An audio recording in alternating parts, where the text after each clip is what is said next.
Hello everybody. We'll get started since it's 2:30 now. So make things accessible. You guys have been staring at this phrase for a couple of minutes now, and I wanted it to be big and bold so that it could stand out, so that you guys can have it sink into your brains. Because by the end of my presentation, what I would like is for all of you to go home and make things accessible. And I'm going to tell you why it's important. I'm going to tell you why it's beneficial. And then I'm going to explain a little bit on the things to look for, some of the fundamentals, some of the basics, so that you can build and develop more accessible WordPress websites. My name is Jordan Quintel. I hail from Toronto, Canada, and I own and operate a web development firm called the Genius Web Media. We specialize in WordPress development, responsive development, and web accessibility. And so today's topic is going to be about WordPress theme accessibility and what to look for and what not. So make things accessible. Let that burn into your brains. Make things accessible. So what is web accessibility? According to the W3C Web Accessibility Initiative, web accessibility means that people with disabilities can use the web. More specifically, web accessibility means that people with disabilities can perceive, understand, navigate, and interact with the web, and that they can contribute to the web. It's powerful stuff.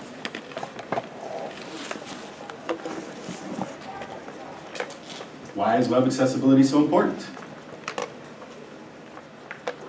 Over 56 million people in the United States of America are reported to have some form of disability. And that's in the 18 to 20% of the American population. Considerable amount of people, considerable demographic. There are a lot of us out there. Over a billion people in the entire world are reported to have some form of disability.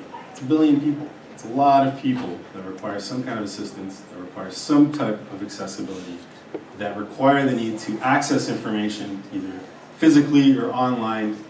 And so it's important that not only do we make the physical world accessible, but the virtual world should be as accessible, if not more, because we have more flexibility in doing so.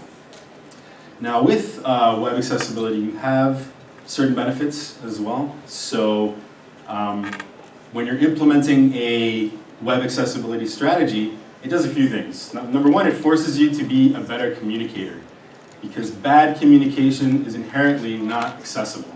Because you need to be able to describe things in a certain way for people that can't see. For instance, you need to be able to communicate in ways that are clear and understandable. You don't want to have to duplicate things, because that can sometimes be troublesome for assistive technologies. So inherently, by implementing a web development strategy, web accessibility strategy into your development, you're inherently becoming better communicators. Secondly, it has some pretty good SEO benefits too, because you're forced to tag things. You're forced to add content or add keywords or add key phrases to your images or your videos, and that creates more content, and that creates more search engine optimized content that can be crawled, that can be indexed, that can be ranked. So there are definitely a lot of benefits towards implementing a strategy that is based around web accessibility. For the most part, a lot of people have this idea that web accessibility is this big scary monster. Oh, we don't know about it. We don't know what it involves. There's a lot of stuff, and it's really not. A lot of it is basics. It's just good, clean coding. It's good communication, and it's keeping track of the finer details in your content, in your videos, in your images, etc.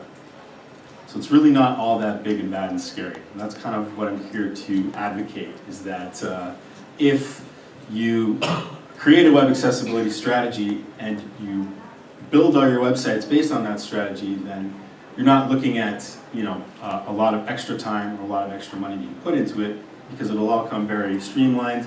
It'll all become very natural to your development, and you'll be doing a lot of good to those that require accessibility. You'll be creating a environment where anyone of any ability can log onto your website and can actually interact and understand what it is you're trying to say, or what it is you're trying to sell, or what it is that you're trying to accomplish. It's pretty powerful. So WCAG 2.0 are some guidelines that have been put together in regards to web content accessibility, making your website and your content more accessible. So WCAG 2.0 consists of 4 major principles. These are very broad principles. A lot of this stuff is very in-depth, so most of what I'm going to show you is just the fundamentals and the basics. The idea is that you'll take what I explain, you'll go home, you'll do more research, and you'll make things accessible. So principle number 1 is perceivable. Information and user interface components must be presentable to users in ways they can perceive. So imagine trying to describe what a website looks like to somebody who can't see. How would you do that? How would you communicate that? How would somebody be able to perceive what it is you have on your page without being able to see, without being able to interact in normal fashions? So that's important. Having things like text alternatives for your alt text, your images, time-based media, adaptable content, and distinguishable content. So you want things that stand out, you want things that are clear, you want everything to be tagged properly so that if, for instance, an image, if somebody can't see the image, your alternative text should be a small blurb about what that image is. So somebody who can't see it can paint a picture in their head and understand exactly what it is most people would be looking at. So it's very helpful in that sense. Principle 2 is operable. So being able to actually operate your website. User interface components and navigation must be operable. So keyboard accessibility, being able to... What is time-based media? Sorry, time-based media is basically like sliders or anything that automatically animates or rotates. So the idea around that time-based media is you always want to have control over that. So if somebody needs more time to understand that slide or understand that particular piece of media, they have the ability to pause, rewind, stop, etc. That way, if they need more time, they can have that option. Versus, most of your standard sliders usually just have the navigation, allows you to go front and back. Not really pause or play, which is important for those that may have cognitive disabilities and may need more time to understand what it is that you're writing. Having those types of controls is really helpful. So time-based media is basically anything that is changing or altering based on time. Yes? Do you have website samples that you can, so we can look at? Website samples? Yeah, I'm saving that for the end. Okay. Principle 2, obviously operable. So keyboard accessibility. Easy way to test for keyboard accessibility, unplug your mouse and try to navigate your website. If you're having a really tough time, then your website is not operable for accessibility. People that use assistive technologies, they're going to need to have ways to interact with computers and websites that may be different than a keyboard and mouse. It's very important that your website is operable in different formats, in different ways. So principle 3, understandable. Obviously, you want people to be able to understand what it is that they're reading, whether it be using different font sizes or proper content publishing methods and whatnot. So you want everything to be very streamlined. You don't want to confuse the user by putting a lot of different abstract things on your page. You want things to flow in a natural manner, an understandable manner. In North America, things should go from left to right, top to bottom. That's kind of a standard that people understand. If you start to change that, it becomes less accessible because there's a learning curve. Somebody has to figure out how to understand your site. So keeping things very streamlined, keeping things very standard is important for web accessibility. Principle 4 is robustness. So content must be robust enough that it can be interpreted reliably by a wide variety of user agents, including assistive technologies. So basically, yeah, being able to plug in a device that helps people navigate computers, you want your website to work well with that. User agents like browsers, different web browsers. There is a web browser from a company based out in Canada, and it's fully web accessible. It's got all the tools that you would need to navigate and understand and perceive the website through this browser. So it's important that your website, when you're developing it, is robust enough that it can be applied or be used throughout all these different assistive technologies. Yes? What's the name of that browser you were talking about? It's Essential, I can't remember, Essential. Look up Essential Toronto, you'll find it. It actually is it's a really cool tool if you want to start to understand what different online tools are being used for accessibility. So like being able to change the color contrast and being able to change your font sizes, stuff like that. It's all built in. So if you want to get a really good sense of the different tools that are implemented online for web accessibility, download the browser, fire up a website, and just use it, see how it works, see what you can do with it. It's a really, really good tool.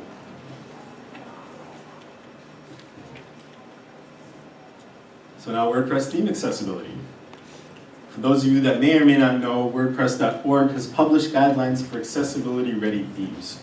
So now, anyone who is a theme developer, they can add this accessibility-ready tag to their theme, and that essentially tells the user, whoever's buying it, that the template itself is accessible. Now, even though the structure of the template may be accessible, it's important to remember that your content must also be accessible. So just purchasing an accessible theme and loading in all your content will not give you an accessible website. What it does is it provides you with all the proper coding and scripting that an accessible framework or template will need, and then from there it's on you to load and manage your content in an accessible way as well. Ooh. Sorry about that.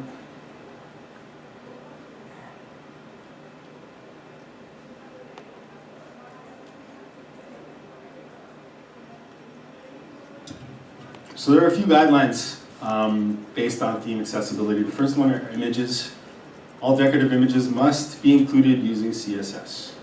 Where theme authors add images to template markup, authors must incorporate an appropriately used alt attribute or a means to provide one. So basically adding your alt tags, alt text to your images, it's pretty important. Like I said, you want to be able to paint a picture for somebody that can't see it. Second one is media. Media resources must not auto-start or change without user action as a default configuration. So again, your sliders. You don't want to just load a page and have your slider and all kinds of media start animating and changing. That can be extremely difficult for some users. So it's important that your media has the ability or the controls to be able to manually operate it without losing any of that content or without any misunderstandings or miscommunication with the content. So media controls are definitely important. Headings. This is a little bit more HTML based. So your headings, including the use of heading elements for page subsections. Heading markups must not be used for presentational purposes. So, things like H1, H2, your heading tags, even though you can include them in your design, they should be more used for like screen readers. So when somebody uses a screen reader, the HTML headings kind of help you navigate through those. Yes. So how do you suggest handling the display then? Are you suggesting that you don't put, attach any CSS classes to that tag, like an H1? You can. Well, for instance, like what we do is all of our H1 tags we use just for accessibility, and then for style we just use H2, H3, H4, stuff like that. So we designate all of our H1 tags for strictly accessibility use. So you're saying only H1? No. That's just that's what we do. I'm not saying that's how everyone has to do it. That's how we. And so basically, our H1 we position off screen, so you never see the H1. The H1 headings on the site, but when somebody plugs in a screen reader and the screen reader is reading through the site, it's going to pick up that and it's going to tell you this is what this page is, this is what it does, but it's never visible. It's always off screen. Gotcha. So link text in your buttons or in any link, links must avoid repetitive, non-contextual text strings such as read more. It should also make sense when taken out of context. Bare URLs must not be used as links. Buried URLs meaning posting www.blah-blah-blah.com, adding a link to it.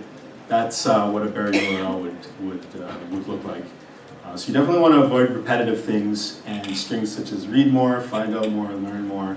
Something more appropriate would be, find out more about our solutions, or something along those lines, where it's a little bit more descriptive. Also with with links that lead to, like if you click on a link and it opens a new tab, it's always good to add that link text to tell your user that they're going to a new site. Somebody that can't see, if they click on a link and it opens a new site, if they're using a screen reader or if they're using any other assistive technologies, it may be confusing. That person may not know they're in actually a different site.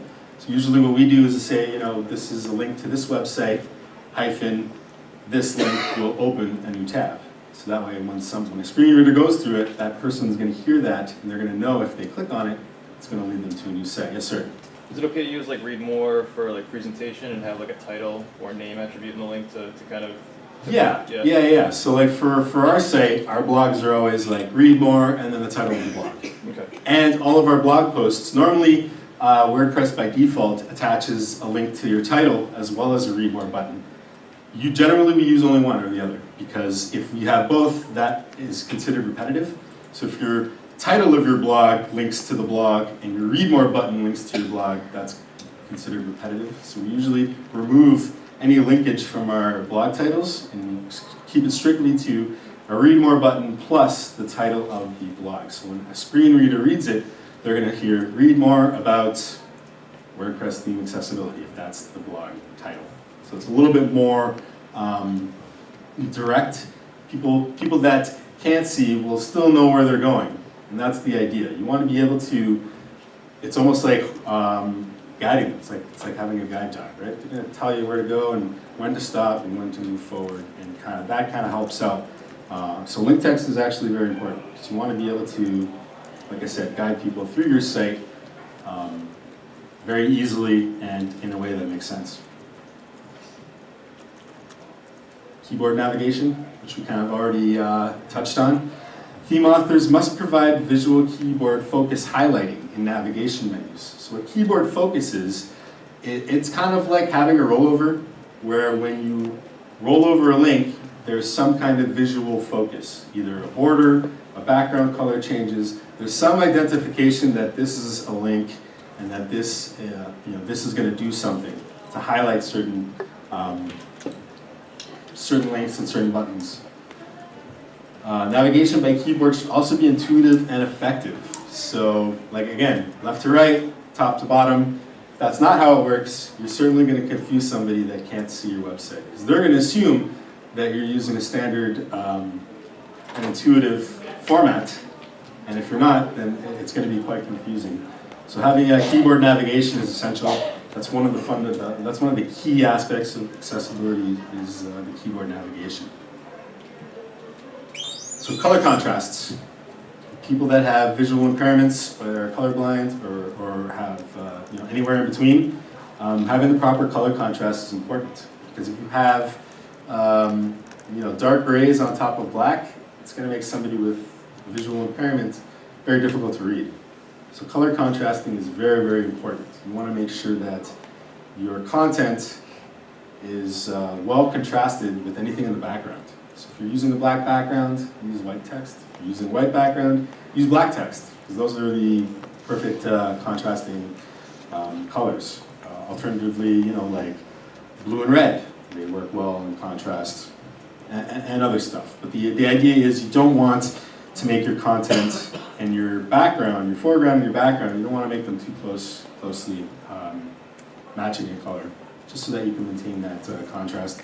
And people who have visual impairments, whether they be fully blind or partially blind, well, I guess partially blind, will be able to at least see everything that you have on your site. So color contrast is another huge aspect. It's kind of deep. There's a lot of stuff online about proper color contrasting that you should definitely look into. Question? Question, yes. Is it reasonable to have a? Is the question about reasonable to have if your client doesn't want a big contrast, to have a link somewhere near the top of the site that is a choice to alter the color? Yeah, sure. I mean, that's, you know, like font sizes and color contrasting, you can find some cool plugins that'll allow you to change those, like right on the front end. Yeah, that's acceptable. I mean, for the most part, we try and just make the contrast already, you know, good to go, Yeah, without anyone having to change it. You like that and I like that, but the client doesn't necessarily, yeah. Sure, yeah, you're always gonna get those clients designer that are says, very "No, no, picky, no." like designers, they're very picky about the colors they use and whatnot, and so it can be challenging, and again, there are some really cool plugins that will allow you to change color contrasts right on site, as well as like font sizes and whatnot, so those kinds of things are readily available. Keyboard navigation we already talked about, not too sure why that was duplicated. Skip links. I don't know if anyone's familiar with skip links, but essentially it bypasses your navigation and takes you directly to your content.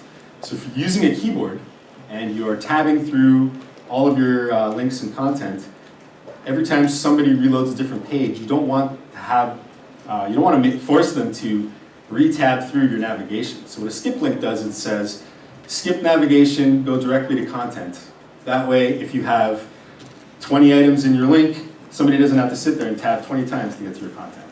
So it's an easy means to get people to skip your navigation and get directly to your content without having to repetitively tab through a whole bunch of links. So skip links is pretty important. Anyone that's familiar with, or any developer that uses WordPress backend, you'll notice that that's built right in now. If you hit tab, when you load a page, the first option you're going to get is skip link. Skip through the navigation, get right to the content, get right to where you need to be. Especially if you think about the WordPress backend, it's got a lot of different links on the left-hand side. Imagine having to tab through that every time you wanted to do something. That would be a real pain in the butt. Skip links are really, really important. Yes, sir? Are additional skip links throughout the page, are those useful? Or say like every story page has like a block of related stuff that gets jammed in the middle of the story. Is it helpful to put those things in for people to jump past? Yeah, I mean, for the most part, you want to use skip links as just a means of kind of getting through the site clickers. So if you've got a page with a lot of stuff, it may be helpful. Like if, you know, somebody wants to read content at the bottom of the page and not have to tab through a whole bunch of stuff. Yeah, I mean, it's not specifically only for bypassing navigation. You can use it anywhere that kind of makes sense.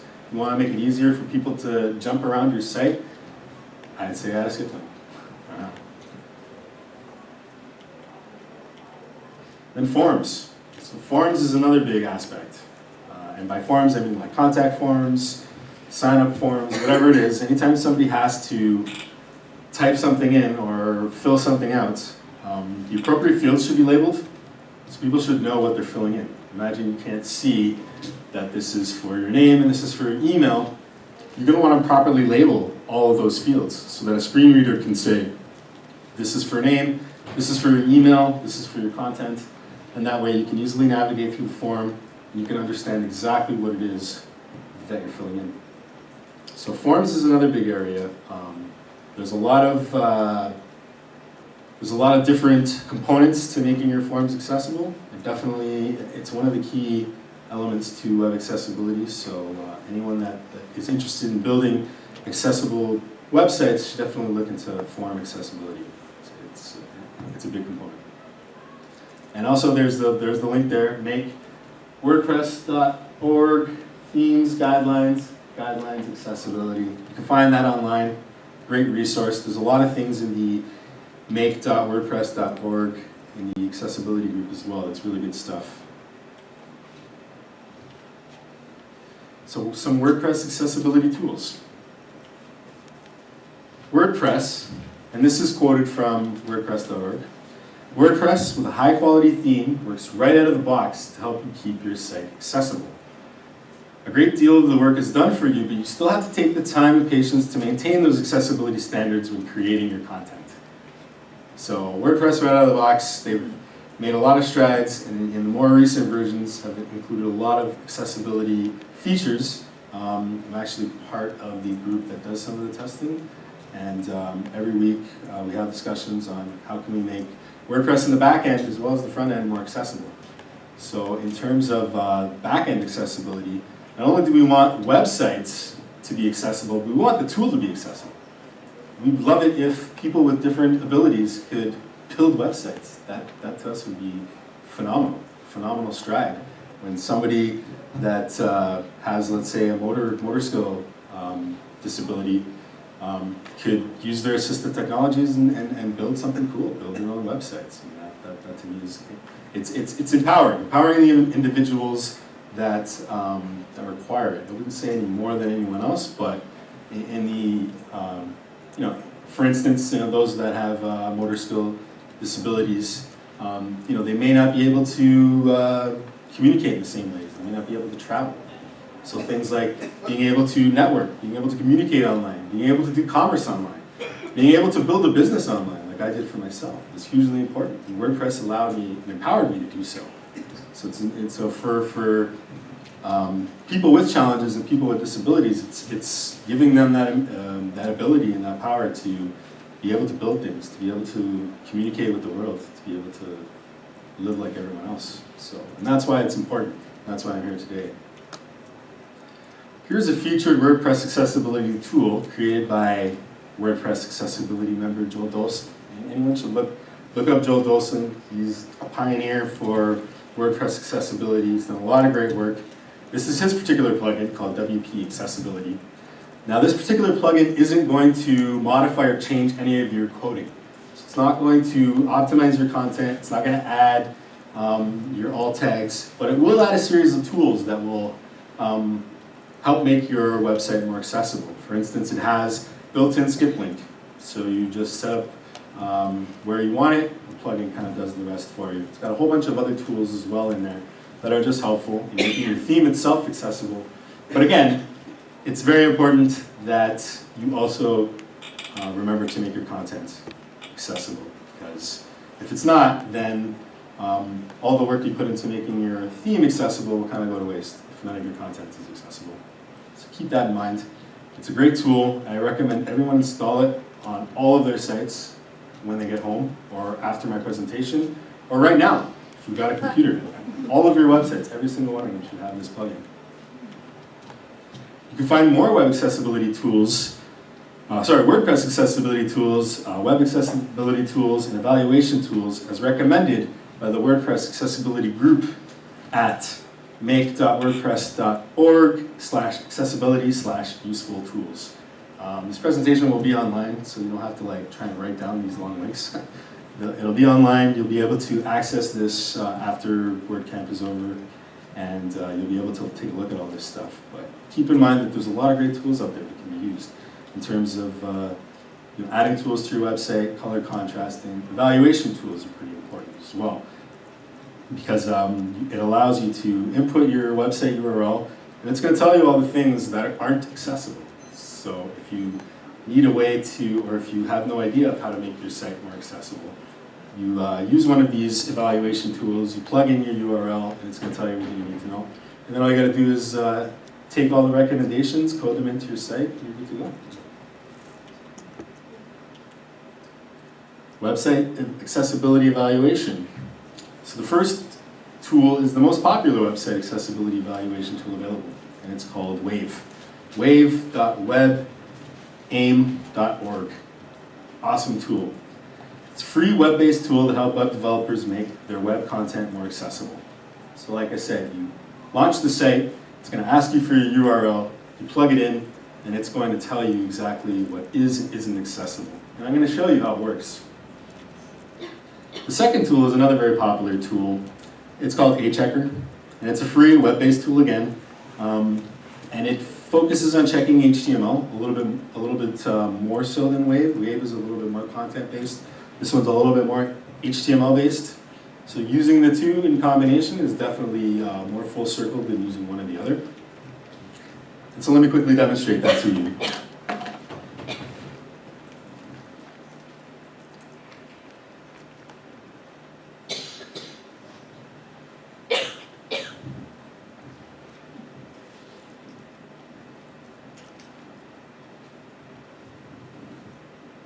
So this is Wave.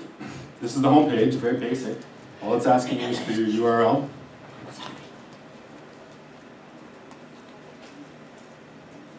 Genius.ca, which is our website, our corporate website.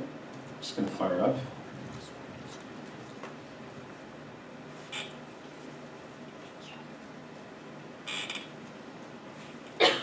So basically, on the left-hand side, you have your legend. So it's going to tell you what errors, what alerts, features, structural elements, HTML5 and ARIA, and contrasting errors. So we've got one error and 20 features, so we're pretty good. We've tried to make this site as accessible as possible. This actually was just launched Friday, so we're pretty pleased about how it turned out. And again, it'll actually pinpoint all the elements on your page. Right, so you can see in green, we have our features. You can see here, we have our tags, etc., etc. So it pinpoints all the different elements on your page, and it's going to tell you whether it's accessible or not. So this is a pretty powerful tool.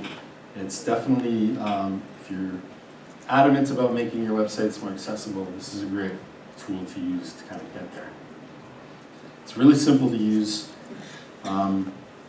It also allows you to choose from different standards. So you can filter it by so WCAG 2.0 has 3 common standards: A, AA, AAA. All of them have different minimal requirements. So single A, WCAG 2.0 guidelines is obviously is more minimal than, let's say, AA or AAA. AAA guidelines kind of require you to build a separate site. It's like really dumbed down. Imagine like HTML sites from like 20 years ago. It's just text and nothing fancy. That would be your ideal AAA standard. AA and single A, you can optimize any website to kind of comply with those two. So it's good to be able to go through those different options and see where your guidelines fall or where your website falls within those guidelines. So it's a pretty robust tool. It'll give you everything you need, and I definitely recommend that if you're going to build websites, not if, when you build your websites accessible after this presentation. Everyone should be logging on to Wave. Everyone should be firing up their websites, and everyone should be taking note as to what they see and making the proper adjustments. So that was a quick demo. Really simple to use. Development-wise, pretty straightforward. It'll tell you what you need to fix. If you're intermediate to advanced developer, you shouldn't have any problems implementing those changes.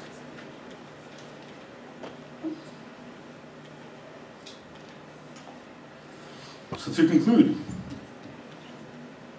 if you care about WordPress and the internet, then contribute to making WordPress a more accessible tool for those with challenges. That's contributing to the WP A11Y WP Accessibility Group, doing testing for WordPress.org, doing testing for themes, doing audits, doing reviews. There's tons of different things that anyone of any different skill, whether you have expert development experience to absolutely no development experience, there are so many different things that can be done to make WordPress more accessible. So I encourage you all to check out the WP A11Y group and find a way to contribute, find a way to give back, find a way to make WordPress more accessible for everyone. If you care about the quality of your work and you care about people in general, then ensure you develop your WordPress websites with web accessibility in mind. Again, 56 million Americans, 1 billion people in the world have some form of disability. It's a huge number. So if you care about those people, and you care about your work, then go the extra mile. Make your websites accessible. If you care about your local WordPress communities, then ensure that your meetups or your WordCamp events are also accessible. So not only should the tools and the websites be accessible, so should the communities. I think the opportunity to network and the opportunity to meet people is empowering for anyone that wants to grow a business, or for anyone that works for a company, that wants to get known, wants to get out there. Make your communities accessible. There are a whole bunch of different criteria that anyone could look up online to making their events more accessible. And it's really straightforward stuff. Nothing that can't be done, and nothing that's there may be some additional costs in making events a little bit more accessible, but at the end of the day, it's well worth it, in my opinion. And so basically, you know, these are basically the three things that I'm here to kind of advocate. And again, make things accessible. Thank you very much.